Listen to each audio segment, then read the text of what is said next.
Hello guys, and welcome to this much anticipated video that I've been waiting to make for such a long time now. We are finally in Canada on our IECE working holiday visa. I just wanted to make a video about what we did in our first couple of days when we landed in Canada, and we've come to Vancouver. We're not going to be staying in the city for very long, but it's a good place to start off your journey, as there is all the services you need in a major city. So I would recommend going to one of the major cities first and getting these things done, and then you are free to explore. Okay, so the first things that you need to do when you land in Canada are get your SIN number, which is your government number, which in the UK is the equivalent to your national insurance number. This you will need to give your employer. It identifies you on the system basically. So first thing is to get your SIN. Second thing is to open a bank account. And third thing is to get your SIM card for your phone. So one thing that you can do before you leave your home country is to sort out a temporary SIM card. So this is going to tie you over when you first land in Canada and to when you eventually go and get your SIM card, because you might arrive really late and be knackered, jet lagged. You don't want to incur extreme charges on your data plan because Canada isn't included in a data plan. So to avoid any extra cost or to not have access to your phone or the internet, I would really recommend buying a prepaid SIM before you go to Canada. So what that means is you buy a SIM card through a company. I used Phonebox, and I paid 19 Canadian dollars to have 5 gigabytes of data for 7 days. And that was, you can pick the date that you want the SIM card to be activated on. So I chose the 6th, which is the day that we were going to land. So on the 6th, you enter the SIM card into your phone. It gets delivered to your house, to your address before you leave. So I got it delivered to my England address. And then on the day, I put it in my phone. And this allowed us to be able to access the internet when we first landed in Canada, and you get a Canadian number with it.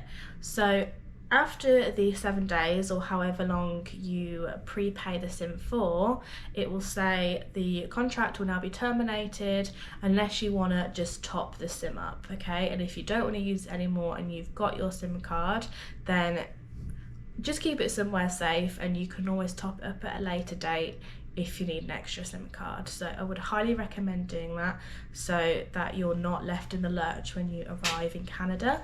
Also, it gives you a temporary phone number, which is very useful for setting up other things when you first arrive in Canada. Also, it's quite handy. When we arrived in Vancouver, we got a lift to the hostel, and when you sign up to lift, you have to put a Canadian number in, obviously, so that they can ring and text you when they're about to come pick you up. So it's good to have a Canadian number when you first land. So the first thing we did when we arrived was, the day after we arrived, we were really jet lagged, but it worked in our favour. It meant that we were waking up super early in the morning, like 5 o'clock in the morning. So most of the services, like Service Canada, where you're going to have to go to get your SIN number, you have to get there super early because it's mainly just walk-ins. So if you're up, use it to your advantage and get going to your nearest Service Canada. So the first thing that we did was to get our SIN number, and that stands for a social insurance number. And it's a 9-digit number that you need to work and be paid in Canada and access government programs and benefits. So this is the number one thing that you need to get. So to get this number, you need to go to your nearest Service Canada, which is a government-run facility, and there's loads of them dotted about. We are staying in downtown Vancouver. Now we were told that the lines for downtown Service Canada were really long, but I think that's because people weren't getting there early enough. So I would advise that if you're in downtown Vancouver, get to the Service Canada at 7 o'clock in the morning when it opens, and then you'll be organised where to go. But the office for the SIN number doesn't actually open until 8:30, but there will be a massive queue already by that time, so get there super early. So the address of the Service Canada that we went to was the West Office, 757 Hastings Street, postcode V6C1A1. Okay, so like I said, get there for 7 o'clock and you will be first in the queue, and to actually get the SIN number only takes a few minutes. And what you're going to need to take with you is your passport and your visa and an address and your phone number. So this is why it's important to have a Canadian number. We just had one number, so me and my husband used the same phone number, and we used the address of the hostel that we're staying in. That's completely fine. And then they ask you a few questions. They ask you your parents' your mother's maiden name, first name, your father's first name, second name, and that's about it really. And then they print you off a piece of paper with your SIN number on it, so make sure you keep that really safe. Take a picture of it, write it down somewhere else, because you will definitely need that number. And that's it, it's pretty straightforward. So the next thing we did was open our bank account. So we went with CIBC. They're quite a popular bank over here, so there's lots of ATMs and branches, and also they offer a newcomer's account which is free for the first 2 years. So that's the amount of time that most people's visas will be. And in Canada you have to pay for your bank accounts, which in England isn't the case. I think it's only for certain accounts, but in Canada you have to pay for your accounts. But this special newcomer account allows you to waive those fees for 2 years. It gives you direct access to a debit card on the day, and then they will also give you a credit card which will be posted either to your address or to the branch for you to go pick up. So when we went to the bank, we took our passports, we took our visas, and we took our information, the address, the phone number, to actually set up the accounts. We didn't pre-book an appointment before we arrived in Canada. This branch I picked because it was quite a large branch, and we were able to book an appointment for that same day, but just later on in the day. We had a really helpful, lovely lady look after us, and she recommended, because we were unsure as to whether to have a joint account, and she said it's better if you have your own accounts. They like you to build up a credit score straight away, hence why they give you the credit card.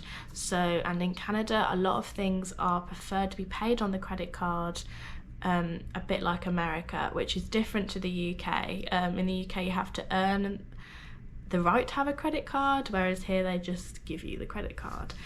So the address for the branch that we used was 400 Burrard Street, postcode V6C3A6. Very helpful staff, would 100% recommend.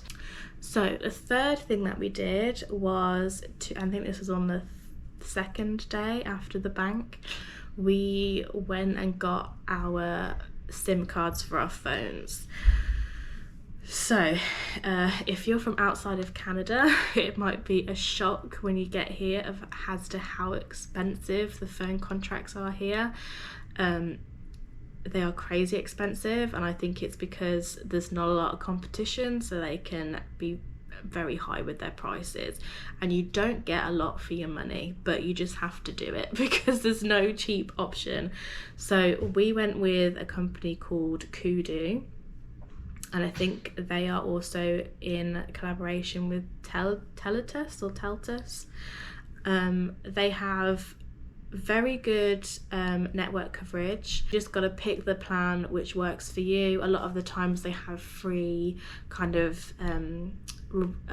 options that you can have with your plan. So we've got unlimited international texts and calls. So unlike the UK, I've not really heard too much about a direct debit. Usually when you set up a phone contract in the UK, they put you onto a direct debit, so every month you will pay the phone bill straight out of your account. But here you have to log on to the network website, log into your account and pay the bill manually. Which is fine, but different way of doing it, so just be aware of that. But yeah, definitely choose a post SIM plan so that you build up that credit score and you can prove that you can pay your bills, especially if you are looking to apply for permanent residency after your visa. You'll have a good credit score. If you're only planning on staying here and doing like a 6-month summer season and then going home and then coming back again to do a winter season, just get a prepaid SIM. It will probably be a lot more straightforward if you're just coming to work and experience and maybe have like a gap year. So yeah, we would recommend Kudu, but there's not a lot of choice, so whatever you fancy really. It's all expensive. Okay, so the last thing that we did was we exchanged our UK licenses to Canadian licenses. So it's different with every province, but in BC you have to change your license after a 3-month period anyway. It's illegal to drive on your foreign license. Even if you have an international license, that is still not valid after the 3 months. It differs province to province, so make sure that you check which rules apply to each province. So to change your license, it's pretty straightforward, but you've just got to be aware of a few things. So it's a bit like the Service Canada situation. You have to get there super early to queue up, and the office is called ICBC, so for British Columbia. IC, I don't quite know what it stands for, but it's basically the driving license office. And the one that we went to was in a shopping centre, and it was 1055W Georgia Street, postcode V6E3R5. Definitely get there early. The office is open at 8:30. I would get there for about 7:30. So if you're not a morning person, it's going to be a struggle to do these things, but if you don't get there, the queues will be insane and you will end up spending the whole day there when it can literally just be a 20-minute situation. What we had to take with us was our British driving licence. So make sure before you go, take pictures of the front and back of your driving licence that's really clear and visible, because they'll just take your licence, you won't get it back. So if you need it for any reference, then take pictures of it. So yeah, you need your driving licence, you need your address that your license is going to go to. So we're going to be moving on to another address, so we put the address for that. So that address will be on our licenses, and it also is where the license is going to be sent to. You can't use 2 different addresses, one for the license and then a different address to have it sent to. It has to be the same address, okay? And then you also need a phone number, which by this point you should have a phone number. And you also, I would take with you, although we didn't have to show this, but it does say it is advised to take with you, proof of your driving history, which I took my no claims insurance certificate from my previous insurer. I took the paper copy of my license to say when it was issued, even though they can tell by the number on your license, so that's not like necessary. Also, if you're from the UK, you can't actually get a printed out certificate from the DVLA of your license history. You literally have to log on to the DVLA via the .gov website and click on your license history, and we just took screenshots of our information and basically proof that we had no penalties, but we didn't have to actually end up showing that, but that's evidence of your driving history. And if you want to get insured in Canada, for if you buy a car or even if you rent a car, if you have your driving history and a Canadian license, it will drastically bring down your insurance. So you don't need to take any passport photos with you. They will do your photo literally right there in the office. They will ask you to do a quick eye test, which is literally you look in this box and different things happen and you have to tell them what's happening and say when the lights are flashing and all this. It takes 10 seconds to do. And you also have to answer a list of questions about the rules of the road in Canada. The thing to do before you go and get your license changed is to download the ICBC app, and it basically gives you test questions on the highway code of Canada, specifically BC. So I would highly recommend you do that, because some of the questions that they ask you're not going to know unless you know the specific laws for the province that you're in. So that app is really useful. It's literally just 4 questions. They're super easy. It'll be fine. So after all that's done, they will say, yeah, your license will be sent within 3 weeks. And in the meantime, they give you a yellow piece of paper, which is basically a temporary driving license until your card arrives. And it's about $30 for the whole process. So not too bad.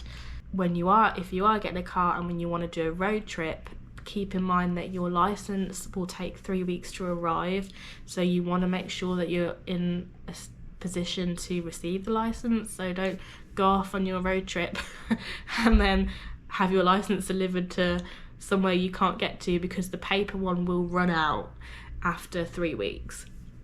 So you can't just use that for the whole time. So yeah, that's it basically. Those are the main 4 things that you have to do when you first arrive in Canada. After that, all the paperwork's done.